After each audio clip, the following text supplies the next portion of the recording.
자, 하나님 말씀 보겠습니다. 누가복음 23장 26절부터 43절입니다. 신약성경 누가복음 23장 26절부터 43절입니다.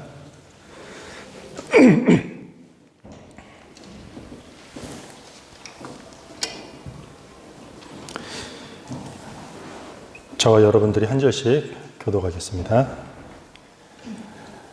그들이 예수를 끌고 갈 때 시몬이라 하는 구레네 사람이 시골에서 오는 것을 붙들어 그에게 십자가를 지워 예수를 따르게 하더라.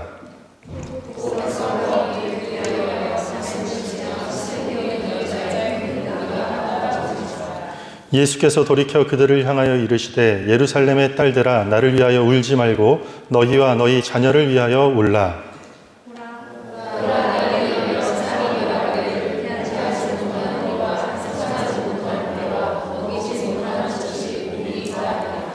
그때 사람이 산들을 대하여 우리 위에 무너지라 하며 작은 산들을 대하여 우리를 덮으라 하리라.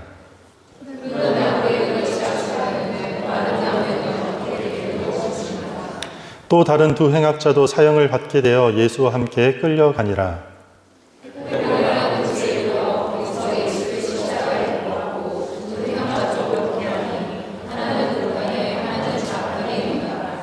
이에 예수께서 이르시되 아버지 저들을 사하여 주시옵소서. 자기들이 하는 것을 알지 못함이니이다 하시더라. 그들이 그의 옷을 나눠 제비 뽑을세.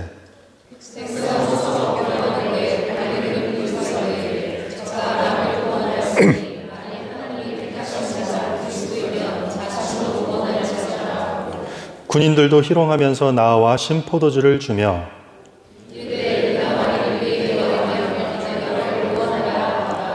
그의 위에 이는 유대인의 왕이라 쓴 패가 있더라.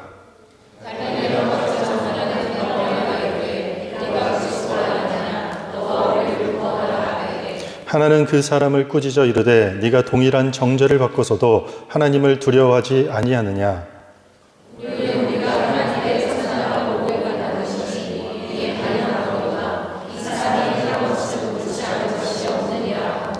이르되 예수여 당신의 나라에 임하실 때에 나를 기억하소서 하니 예수께서 이르시되 내가 진실로 내게 이르노니 오늘 네가 나와 함께 낙원에 있으리라 하시니라. 아멘. 저희는 부활절을 앞두고 6주 동안 클라이맥스라는 주제로 우리 함께 말씀을 나누고 있습니다.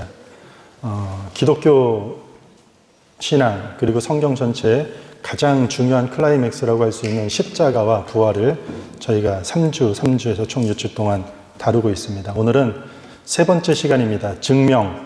증명이라는 주제로 하나님 말씀을 함께 나누도록 하겠습니다. 예수님께서 빌라도의 재판에서 유죄 판결을 받고 이제 나와서 처형 장소로 끌려가게 됩니다. 형이 확정된 죄수들은 예루살렘 거리를 지나 처형 장소까지 자신이 직접 져야 될 십자가를 직접 짊어지고 그 형틀을 짊어지고 가야만 합니다. 그런데 예수님께서는 얼마 가지 못해서 그 십자가 형틀을 지고 더 이상 걸을 수 없게 됩니다. 왜냐하면 이미 형장에 끌려가기 전에 이 플래그럼이라는 그 아주 끝에 이렇게 쇳덩이가 달려있는 이 채찍으로 많이 맞았기 때문에 거의 초주검 상태가 되었기 때문입니다. 그때 구레네 사람이라고 하는 시몬이라는 사람이 군인들로 하여금 징발되어서 강제로 대신 그 십자가를 짊어지게 됩니다. 그곳에 있던 모든 사람들이 예수님이 처형당하기를 원했던 것만은 아닙니다. 처형장으로 끌려가는 예수님으로 인해 한 무리의 사람들이 슬퍼 눈물을 흘리는 장면이 나옵니다. 주님은 그들을 향해서 이렇게 얘기합니다. 나를 위하여 울지 말고 너희와 너희 자녀들을 위하여 울라. 이렇게 얘기합니다. 지금은 예수님께서 십자가에 달려 돌아가시는 것이 너무나도 고통스럽고 슬픈 일이지만 주님은 곧 우리가 잘 알다시피 부활하실 것입니다. 너희들이 직면한 진짜 문제는 이후에 주님을 배척해서 감당해야 될, 주님을 조롱하고 비난하고 주님을 죽인 이유로 닥쳐올 어려움과 고난이 너희들이 직면해야 될 진짜 문제라고 이야기하는 것입니다. 그래서 실제 역사 속에 보면은 불과 40년이 지나기도 전에 로마에 의해 파괴당한 예루살렘을 보면서 많은 사람들이 울게 될 것을 미리 예고하시고 계시는 것입니다. 29절에 보면 이어서 이렇게도 이야기합니다. 보라, 날이 이르면 사람이 말하기를 잉태하지 못하는 이와 해산하지 못한 배와 먹이지 못한 것이 복이 있다 하리라. 이게 무슨 말인가요? 유대인들에게 가치관이 있어서 자식이 많은 게 복이에요. 반대로 자식이 없다라는 것은 가장 여성으로서 비참한 일이고 이것이 항상 이혼의 첫 번째 조건이 되는 원인이 되기도 합니다. 그런데 지금 자식이 없다라는 게 오히려 복된 날이 될 것이라고 말씀하고 있는 것이죠. 앞으로 예루살렘에 닥칠 심판이 그 재앙이 너무 크고 무서운 것이기 때문에 차라리 자녀를 갖지 않는 것이 복으로 여겨질 것이다 라는 뜻입니다. 30절과 31절도 마찬가지예요. 그때 사람이 산들을 대하여 우리 위에 무너지라 하며 작은 산들을 대하여 우리를 덮으라 하리라. 그러니까 사람들이 직면할 심판의 재앙이 얼마나 끔찍하면 차라리 산들이 자기 자신을 덮어서 죽는 편이 나을 것이다라고 얘기할 것이라는 이야기입니다. 31절에 푸른 나무에도 이같이 하거늘 마른 나무에는 어떻게 되리요 하시니라. 나무가 푸를 때는 현재를 뜻하는 것이고 나무가 마를 때는 예루살렘이 멸망하게 될 날을 상징하는 것입니다. 무고한 예수님이 로마의 손에 이렇게 큰 고난을 당하는데 하물며 범죄하고 주님을 십자가에 매달려 죽이게 한 이 완악한 백성들은 이후에 얼마나 끔찍한 일을 당하겠느냐라는 일종의 수사학적인 질문이 되는 것입니다. 역사 속에 실제 AD 70년에 로마의 티투스 장군에 의해서 예루살렘이 함락됩니다. 성전은 전부 불에 타버립니다. 성경에서 죄를 짓다라는 말이 있습니다. 헬라어로 하마르티아인데 죄를 짓는다라는 말은 관역을 빗나갔다라는 뜻입니다. 정확히 조준을 해야 되는데 그 관역에서 빗나간 상태를 죄를 지었다라는 뜻으로 사용하고 있습니다. 죄라는 화를 관역이 아닌 곳으로 쏘았다면 그에 대한 대가를 반드시 치러야 한다는 게 성경 전체 이야기입니다. 그러니까 우리가 보통 고난주간, 그러니까 부활절을 앞두고 우리가 한 사순절, 고난주간 이런 시간에 침울한 음악을 틀어놓고 주님의 십자가를 묵상하며 울어야 될 때다 아니다? 사실은 아니라는 것이에요. 주님이 부활하셨기 때문에 우리는 주님의 죽음 앞에서 슬피 울 필요가 있다 없다? 없다라는 것입니다. 오히려 우리가 홧김에 때로는 우리 욕심에 어떤 그 욕정에 의해서 쏘아 올린 수많은 죄악의 화살들, 그 빗나간 화살들을 위해서 우리가 울어야 될 때라는 것입니다. 로마서 6장 23절에는 죄의 삭슨 사망이요 하나님의 은사는 그리스도 예수 주 우리 안에 있는 영생이니라. 무슨 말인가요? 죄의 대가는 죽음이라는 것이에요. 하지만 하나님의 선물은 그리스도를 통한 영원한 생명을 얻을 수 있다라고 말하는 것이에요. 그러니까 빗나간 죄악들, 그 화살들의 대가로 죽음을 피할 수 있는 유일한 길이 하나 있는데 그것이 뭐냐면 죽음으로 십자가에서 우리의 죄를 대신 치르신 그 우리의 죄에 대한 대가를 대신 치르신 예수 그리스도를 통해서만 죽음을 피할 수 있는 길이 가능하다라는 것이에요.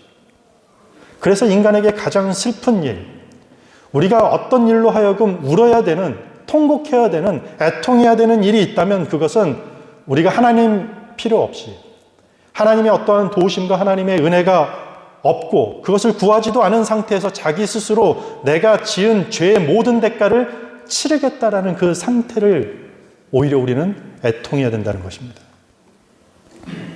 내 죄가 쏘아올린 결과인지도 모르면서 그 뼈아픈 대가를 우리가 치르지 않아야 되는 것입니다. 설령 우리가 잘 알지 못해서 무지함으로 인해서 쏘아올린 죄의 화살들이라 할지라도 우리 죄의 대가를 대신 해결하신 주님을 우리가 날마다 의지하는 것이 기독교 십자가 신학의 가장 큰 핵심이라 할 수 있습니다. 주님은 이제 해골이라는 뜻을 가진 처형장에 도착합니다. 아람어로 골고다라고 부르고 영어로는 갈보리라고 부릅니다. 이 처형장에는 예수님을 포함해서 좌편과 우편에 2명의 강도가 동일하게 십자가에서 처형을 받게 됩니다. 십자가 처형의 특징은 끊임없는 고통이 지속되어야 되는 것입니다. 뿐만 아니라 죽음에 오래도록 이르는 고통으로 연결되어야 되는 것이 십자가의 특징입니다. 뿐만 아니라 공개적으로 구경거리가 되어야 되는 것이고, 함께 극도의 치욕을 동반하는 것이 십자가 처형의 특징이라고 할 수 있습니다. 지금 이 십자가상에서 예수님께서는 머리에 가시로 된 면류관을 쓰시고 양손에는 못에 박힌 채 벌거벗은 채로 극한 고통을 받으며 서서히 죽어가는 이런 치욕적인 형벌을 감당하게 됩니다. 이 십자가 처형은 여러 날 동안 땀과 피와 온몸에 있는 물을 다 쏟아내면서 마지막에 가서는 이 고통의 극한 때문에 대소변 자체도 자제하지 못하고 다 쏟아내게 됩니다. 그렇게 벌거벗긴 상태에서 사람들은 그것을 보면서 조롱하게 됩니다. 그렇게 죽은 시체를 향한 관대한 장례식도 없습니다. 개들이 땅에 떨어진 뼈들을 씹어 먹는 동안 맹금류들이 달라들어서 시체를 뜯어먹고 말도록 십자가에 그대로 내버려 둡니다. 그리고 남은 시체 가족들이 장사하지 않으면 그냥 쓰레기장으로 버려지는 것입니다. 이게 십자가 처형입니다. 그런데 곧 있으면 이렇게 죽음이 잔인하게 끝날 것임에도 불구하고 이런 십자가에 매달린 채로 주님이 자기 몸 하나 건사하기 힘든 상태에서 짧은 기도를 합니다. 하나님, 저들을 용서하여 주시옵소서. 저들이 하는 죄를 저들이 알지 못하오니 용서해 주시옵소서. 인간이 만들어낸 가장 끔찍하고 고통스러운 극한 처형의 자리에서 예수님께서는 오히려 그들을 용서해 달라고 기도하고 있습니다. 어디서요? 잔인한 십자가에 매달린 채 그 십자가에 매단 자들을 향해서 용서의 기도를 하십니다. 사실 이것은 더 설명할 필요도 없이 이 장면 하나만으로 예수님께서 이 땅에 오신 이유와 그분이 이루고자 하시는 하나님 나라가 어떤 것인지 선명해지는 장면이 되는 것입니다. 예수 그리스도의 정체는 오히려 십자가에서 아주 선명하게 부각되는 것입니다. 자기를 죽이고 조롱하고 혈안이 된 자들을 향해서 그 비웃음과 조롱 속에서 그들의 죄를 용서해달라는 그 주님의 기도문 하나 속에 그분이 누구신지, 하나님 나라의 원리가 무엇인지 오히려 더 또렷해지는 것입니다. 그래서 우리는요, 어려움을 함께 해보면 그 사람의 가치를 쉽게 경험할 수 있을 것입니다. 배고플 때 어떤 행동을 하는지, 식당 직원이 불친절할 때, 아니면 그 사람의 경제적인 상태가 어려워져서 돈이 다 떨어졌을 때, 억울한 모함과 누명에 휩싸였을 때, 너무 힘들 때, 고립되어서 슬픔을 느낄 때 어떻게 반응하는지에 따라 우리와 다른 사람들의 그 존재가 또렷해지는 것입니다. 만약에 고난이 여러분들의 삶을 흔든다면 내 안에서 쏟아져 나오는 것들이 있습니다. 그것이 우리의 진짜 모습입니다. 미움이 튀어나오고 불평과 원망과 분노가 쏟아진다면 그게 우리의 진짜 모습이라는 것입니다. 내 삶을 흔드는 고난 자체가 문제가 아니라 오랫동안 내 안에 담아놓았던 내 자신이 문제라는 것입니다. 그렇게 우리가 어떤 존재인지 드러나게 되는 것입니다. 에베소서 4장 32절에 보면 서로 친절하게 하며 불쌍히 여기며 서로 용서하기를 하나님이 그리스도 안에서 너희를 용서하신과 같이 하라. 뭐라고요? 십자가의 죄인을 용서하신 주님과 같이 우리가 친절함과 사람을 불쌍히 여김과 용서를 우리 안에 담아놓게 되면 삶의 주축이 흔들릴 때 오히려 우리는 그리스도인의 진가가 발휘된다는 것입니다. 예수님께서는 이 십자가상에서 저들의 죄를 용서해달라고 그리스도의 존재 자체, 이 땅에 오신 구원의 성격이 무엇인지 그 진가를 명확하게 보여줌에도 불구하고 사람들은 아랑곳하지 않습니다. 마음이 완악한 사람들은 주님의 이런 기도에도 전혀 흔들리지 않습니다. 마치 재밌는 볼거리나 되는 것처럼 많은 사람들이 모여서 구경하는데 정신이 없습니다. 사내들인 공회의 관리들은 그런 예수를 보고 손가락질하면서 비웃고 조롱합니다. 그리고 이렇게 얘기합니다. 당신이 그리스도라면 네 자신부터 구원해보라고 조롱하기 시작합니다. 군인들도 마찬가지입니다. 예수의 옷을 걷어들이면서 제비뽑기에서 하나씩 나눠 갖는 일종의 게임을 하고 있습니다. 종종 죄수의 고통을 덜어주기 위해서 어떤 사람들이 포도주를 주는 관례가 있는데 그것들을 군인들이 자처해서 신포도주, 사람들이 먹지도 않는 다 신 포도주를 예수에게 권하며 모욕합니다. 당신이 유대인의 왕이라면 네 자신이나 구원해 보라고 조롱하게 됩니다. 종교 지도자들과 군인들을 비롯한 군중들이 쏟아내는 이 멸시가 예수를 향한 배척이 얼마나 어리석고 그리고 얼마나 완고하고 얼마나 적대적인 상태인지를 지금 보여주는 것입니다. 예수를 향한 이런 모욕과 비방에 이제는 옆에 매달려 있는 십자가에 달린 한 강도도 여기에 동참합니다. 당신이 그리스도라면 나도 구원하고 우리를 좀 구원해 보라며 예수님을 함께 조롱하기 시작합니다. 그러자 다른 한편에 있는 강도가 그 강도를 조롱하는 강도를 꾸짖습니다. 네가 동일한 정죄를 받고서도 하나님을 두려워하지 않느냐?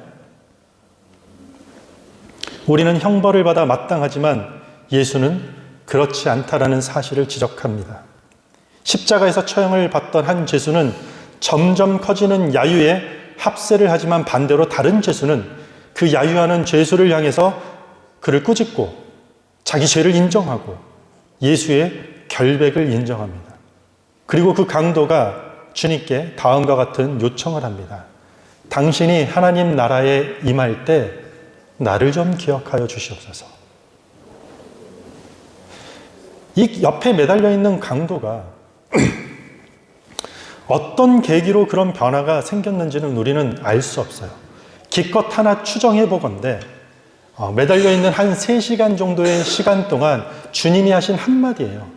저들이 하는 죄를 저들이 알지 못하니 저들을 용서해 주시옵소서라는, 그리고 모든 비난과 조롱에 침묵으로 자기 고통을 감당하셨던 주님과 그 무고한 예수를 죽이고자 혈안이 된 비방자들의 모습을 대조하면서 뭔가 변화가 있었을 수도 있었겠죠. 우린 정확히 왜 어떠한 변화가 있었는지 알 수는 없겠지만 죽음 직전에 이 한 강도는 자신의 잘못을 깨우치고 예수 앞에 회개를 했다라는 것입니다. 예수님은 그를 향해서 이렇게 대답합니다. 오늘 네가 나와 함께 낙원에 있으리라.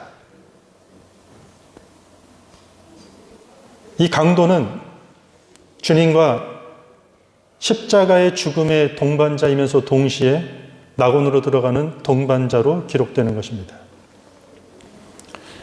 우리가 어떤 일을 하다 보면은요, 때가 늦을 때가 참 많습니다. 2023년 벌써 3월이 다 끝나가고 있습니다. 제가 이번 달 말에 이사를 하는데 이삿짐 정리를 하다 이렇게 보니까 되게 오래된 사진, 오래된 엽서 이런 것들을 발견했는데 벌써 10년, 20년 된 이런 사진들과 편지들을 보면서 시간이 너무 빨리 가는 것을 느낍니다. 우리는 어떤 일을 할 때 너무 시간이 빨리 감을과 동시에 이제 늦었다, 뭔가를 하기에 늦었다라는 것들을 느낄 경우가 상당히 많습니다. 그런데 성경은 하나님께 돌아가는 일에 대해서는 결코 늦지 않았다라는 것을 오늘 본문을 통해 보여주고 있습니다.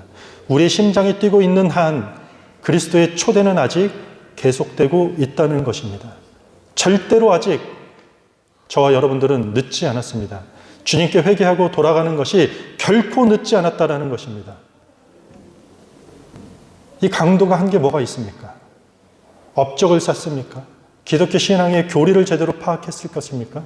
아니면 예배를 했겠습니까? 아니면 살아생전에 교회 봉사를 열심히 했겠습니까? 헌금을 많이 쌓았겠습니까? 한 거라고는 하나도 없습니다. 우리에게 생명이 있는 한 아직 희망이 있다는 것을 성경이 보여주고 있는 것입니다. 이 말은 내일로 미뤄도 된다라는 여유를 주는 말이 아니라 돌이킬 수 있는 기회가 바로 지금, 바로 오늘 우리에게 주어졌다라는 것을 알려주고 있는 것입니다. 그러므로 무한한 가치를 뒤로 한 채 유한한 가치를 먼저 쫓아가지 않기를 바랍니다. 예수님께서 십자가에 달리셨을 때 그 십자가 아래서 사람들은 예수를 조롱하고 비방했습니다. 그들의 비방과 모욕과 조롱의 특징이 하나 있습니다. 우리 35절 함께 읽겠습니다. 여러분들 읽겠습니다. 시작.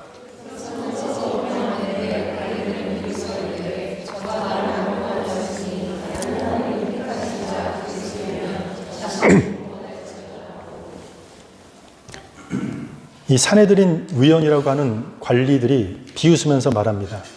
네가 그리스도면 너 자신을 구원해봐라. 지금 뭐라 그러죠? 너 스스로를 구원해보라고 얘기해요. 그런데 동일하게 군인들도 똑같은 이야기를 합니다. 36절과 37절에 보면 군인들도 희롱하면서 나와 신포도주를 주며 이르되 네가 만일 유대인의 왕이면 네가 너를 구원하라 하더라. 군인들도 똑같이 말해요. 네가 유대인의 왕이면 네 자신부터 한번 구원해봐라 라고 얘기하는 것이죠. 놀랍게도 십자가 한편에 이 매달린 강도도 똑같은 말을 해요. 39절입니다. 달린 행악자 중 하나는 비방하여 이르되 네가 그리스도가 아니냐 너와 우리를 구원하라 하되. 지금 이 세 그룹이 똑같은 말을 해요. 네가 그리스도면 너를 구원하고 우리도 구원해보라고 얘기하는 것입니다. 종교 지도자들, 군인들, 십자가상에 매달린 강도 모두가 예수를 비방하고 조롱하면서 똑같은 말을 하고 있습니다. 네 자신이나 스스로 구원해보라고 말하고 있습니다. 네가 하나님이 보내신 메시아가 맞다면 그리스도인 것을 너희가 증명해봐라고 얘기하는 것입니다. 그것을 지금 어떻게 증명해내라고 하죠? 어떻게? 십자가에서 내려오는 것을 통해서 한번 증명해보라고 말하고 있는 것이죠. 이게 어떤 증명입니까? 예수를 향해서 지금 어떤 증명을 하라고 하는 것입니까? 힘으로 내 자신을 누르고 있는 자들에게 더 큰 힘을 눌러서 네가 메시아인 것을 증명해보라고 말하고 있는 것이죠. 억압하고 정복하는 자들을 향해서 더 큰 억압과 정복을 보여줌으로써 네가 그리스도임을 증명해내라는 것입니다. 증명 좋아하는 사람들 참 많아요. 저도 뭔가 증명하는 것을 상당히 좋아해요. 전공이 신학이고 약간 문과적인 성향이 있어야 되는데 저는 딱 떨어져야 되고 뭔가 논리적인 것뿐만 아니라 과학적으로 수학적으로 증명되는 것을 너무 좋아해요. 그래서 복음의 진리가 이렇게 어떤 과학과 역사 속에서 착착착착 증명되면 막 희열을 느껴요. 그래서 일전에 과학과 신앙 이런 성경 공부도 했는데 여러분들은 별로 흥미가 없더라고요.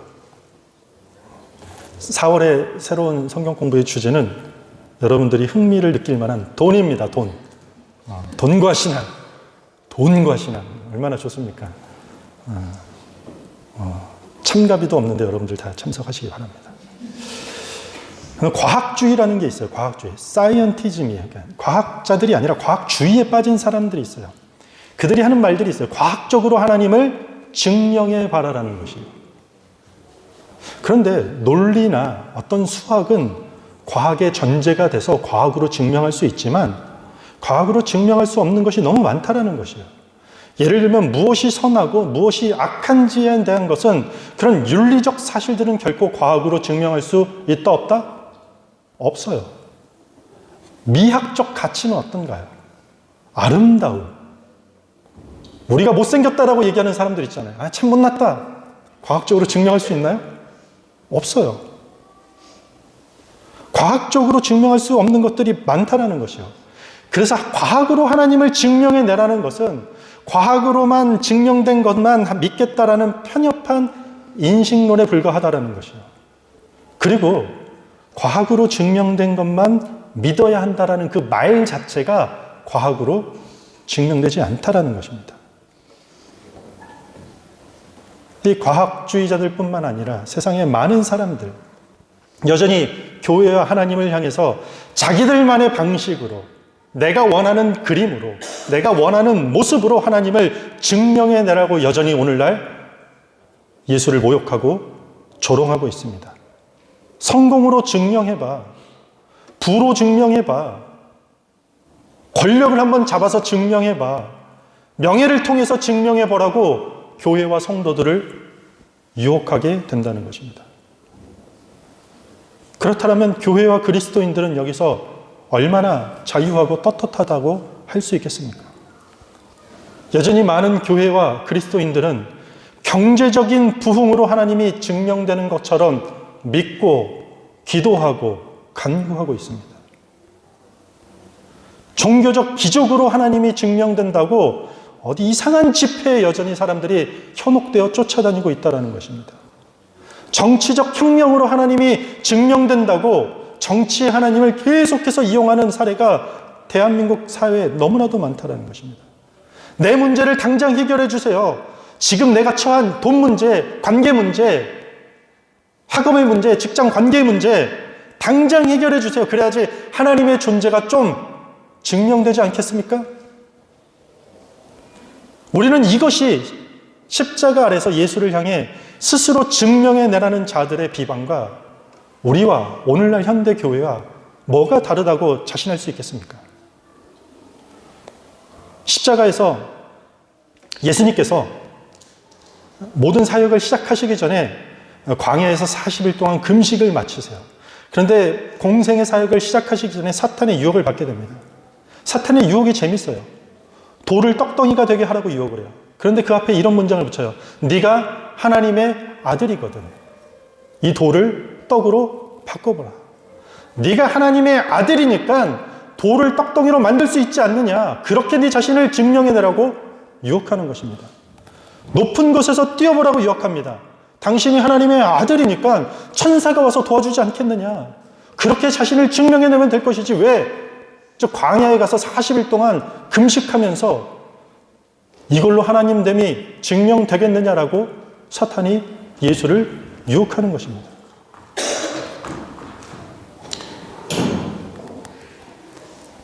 제가 한 7년 전에 디렉션 교회를 개척했습니다. 여러분들 개척교회가 힘든 이유가 뭔지 아십니까? 개척교회 하면 뭐가 힘들겠습니까? 치열한 영적 싸움이 힘들어서 힘든 것이 아니에요. 교회의 규모나 건물의 크기나 사람들의 숫자나 우리 교회가 가진 그 재정의 볼륨 이런 것들로 하나님을 증명해내지 못할 것 같은 두려움 때문에 힘이 드는 것이에요. 모든 사람들이, 모든 세상이 크리스찬이라고 하는 많은 사람들이 이런 것들로 하나님이 증명된다고 여기기 때문에 행여나 이런 것들로 하나님을 증명해내지 못하면 어떡할까라는 그 유혹 때문에 힘들다는 것이에요. 세상의 방식대로 하나님을 증명해내지 못한다면 마치 실패할 것처럼 보일 수도 있고 초라하게 보이는 것에 대한 그 유혹 때문에 힘들다라는 것이에요. 마치 이것은 십자가에서 내려와 자신을 증명하라는 이 비난은 이 시대의 교회와 그리스도인들이 반드시 직면하게 되는 유혹이라고도 할 수 있는 것입니다. 그렇게 자신을 스스로 구원해보라는 그들의 비방에 주님은 구원이 무엇인지 정확하게 보여주십니다. 아무것도 한 것이 없는 한 강도. 그가 한 것이라고는 십자가에 죽기 전 마지막 순간에 자신의 죄를 인정하고 주님의 영원한 나라에 저 좀 기억해 주세요라는 그 한 문장밖에 없다라는 것이죠. 얼마나 간절했는지 모르겠습니다. 거기에 자신의 모든 소망을 건 그 한 사람을 주님은 조금의 망설임도 없이 네가 오늘 나와 함께 낙원에 있으리라. 이 구절을 보면은요, 참 여러 가지 생각이 들어요. 우리의 신앙이 무엇인가? 구원이 무엇인가? 교회 안에 깊게 인볼브가 되고 저처럼 목사가 되어서 많은 교리를, 많은 신학적 실천을 해야 될 것, 알아야 될 것, 경계해야 될 것들이 이것들이 차고 넘칠수록 구원이 너무 복잡하게 되는 경우가 많아요. 그러다 보면 자칫 생기는 위험이 저 사람은 저렇게 쉽게 날로 천국 가면 어떡할까? 하나님이 천국에 데려가는 그 구원의 기준이 내가 생각하는 기준보다 조금 더 한 단계 내려가면 나 너무 억울한데, 이런 십자가상의 강도와 같이 다 저런 사람들도 구원받는다면 이렇게 힘들게 산 나는 너무 조금 억울할 건데, 하고 싶은 거 몽창 다 하다가 인생 마지막 순간에 주님, 저의 죄를 용서해 주시옵소서. 주님밖에 없습니다. 딱 그 10분 그 순간에 주님 나라로 가면 얼마나 좋을까. 이게 어쩜 우리의 솔직한 마음이라고 할 수 있을 것입니다. 십자가라는 구원의 방식은 우리가 쉽게 느끼는 감정이나 우리가 조금 원하는 그 방식과 차원이 다르다는 것입니다. 죽음을 통해 생명을 낳는 것이 십자가의 구원의 방식입니다. 별이 어떻게 탄생합니까? 천문학에서 별이 어떻게 탄생한다고 얘기합니까? 별이 탄생하려면요, 어디선가 사라지는 별의 소멸 때문에 하나의 별이 죽어야지 그 에너지가 모여서 새로운 별이 탄생한다고 별들이 이야기하고 있습니다. 그 원리가 우리 몸에 깊게 들어가면 우리 안에 세포에서도 나타납니다. 우리 몸이 건강하려면 우리 몸 안에 있는 세포가 스스로 자멸해야 되는 과정이 반복되어야 되는 것입니다. 살아있는 세포들이 무수한 자살이 이루어질 때 다른 세포들로 하여금 살리고, 이것들이 서로 살려고 뭉치지 않아서 암덩어리가 예방이 된다는 것입니다. 하늘의 별이나 우리 몸에 있는 세포들이 가지고 있는 성격이 뭐라고요? 한 별과 하나의 세포가 죽을 때 또 다른 생명이 탄생한다는 법칙을 우주 만물 속에 하나님이 심겨놨다는 것입니다. 그래서 요한복음 12장 24절에 보면 내가 진실로 진실로 너희에게 이르노니 한 알의 밀이 땅에 떨어져 죽지 아니하면 한 알 그대로 있고 죽으면 많은 열매를 맺느니라. 하나님의 구원의 방식은 죽음을 통해 또 다른 생명을 낳는 것입니다. 이것은 세상이 절대로 추구하지 않는 방식이고 하지도 않았고 앞으로도 하지 않을 방식입니다. 그리고 절대 하지도 못하는 방식으로 하나님께서 구원을 이루어 내셨다는 것입니다. 구원은 돌을 떡으로 만드는 경제적 부흥이 아닙니다. 주님께서 이루신 구원은 사람들을 놀라게 하는 그 신박한 종교적 기적도 아닌 것입니다. 세계 패권을 일시에 거머쥐는 정치적 혁명에 어떠한 구원도 없다고 성경은 말하고 있습니다. 하나님의 구원은 그런 방식으로 증명하는 것이 결코 아닙니다. 지금 이 시간까지 우리가 한 게 무엇이 있습니까? 앞으로 우리가 할 수 있는 것이 무엇이 있습니까? 우리는 하나님 앞에 할 수 있는 게 없다고, 해놓은 것도 없다고, 하나님의 은혜가 없이는 우리 스스로 그 죄에 대한 대가를 처참하게 치를 수밖에 없다고 하나님 우리를 기억해달라고, 주님만 바라보고 주님만 의지할 수밖에 없는 것입니다. 이것이 믿음인 것입니다. 이것이 신앙인 것입니다. 하나님은 우리가 주님을 의지하는 삶으로 그렇게 증명해 내기를 요청하고 기다리고 계신다라는 것입니다. 지금도 계속해서 하나님을 향해 우리 삶의 질비한 이런 문제, 저런 문제를 꺼내들면서 하나님 좀 해결해 보달라고, 세상보다 좀 더 강력하게, 다른 저 악한 사람들보다 더 임팩트가 강하게, 그 악하고 불의한 세상보다 더 위험 있게 당신의 능력을 내 삶의 문제 해결을 통해 증명해 달라고 우리가 요구하고 있다면 그 어리석은 요청을 우리는 멈춰야 될 것입니다. 왜냐하면 주님께서 이미 십자가에서 다 증명하셨기 때문입니다. 구원을 이루는 하나님 나라의 방식이 무엇이고 하나님 나라의 가치가 무엇인지 죽음으로 죄악된 우리의 생명을 살리심을 통해서 다 증명하셨기 때문입니다. 그럼 우리가 더 증명할 게 어디 있겠습니까? 이웃을 향해서 우리가 증명할 게 뭐가 있겠습니까?